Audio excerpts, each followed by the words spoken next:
How's it going? My name is Tim Su. I'm an assistant professor here at UC Riverside in the Department of Chemistry and Material Science and Engineering program. I've been at UCR now for 5 years, and this is my research lab.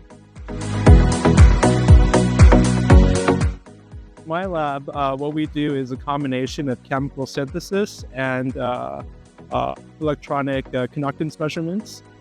So in this side of the lab, what we're doing is we're making new molecules that have never been made before, using the same kind of like bond-forming chemistry that you might learn about in organic chemistry, only our goal, instead of making pharmaceuticals or drugs or things like that, are to make the smallest possible molecules that can conduct electricity in totally unusual ways. So in these fume-hoods, right, we're able to make our molecules under air-free conditions, excluding oxygen, because a lot of our chemistry is quite sensitive.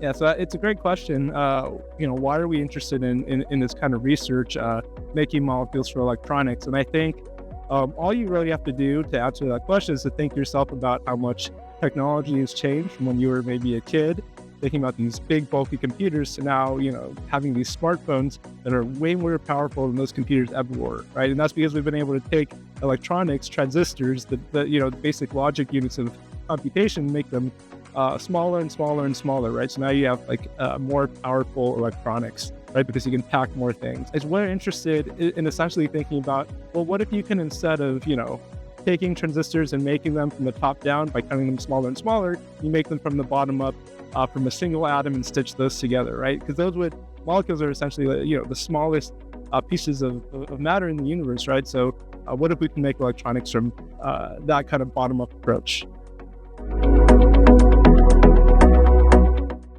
I think the really unique thing about my lab, and I think where a lot of chemistry is trending, is to be very interdisciplinary in our approach. So we have a team of synthetic chemists that make stuff over there, and I have some students who are really into these sorts of quantum transport measurements and understanding how do these, ultra tiny molecules conduct, right? Because all these very unusual quantum effects start arising because of the small nature of what we're measuring. And so this here and that there, these are two of our STM break junction instruments. The way that they work, you can kind of think of as being like a molecular sewing machine, but instead of picking up a thread, you pick up a molecule and you're, measuring current across them. You're taking molecules and you're going measuring them. So inside here is where we measure the molecules. It's maybe hard to see, but you have basically a gold surface. You have a solution of your molecule and a gold tip that we bring in and out of contact, and pick up our molecules and measure them, measure their current.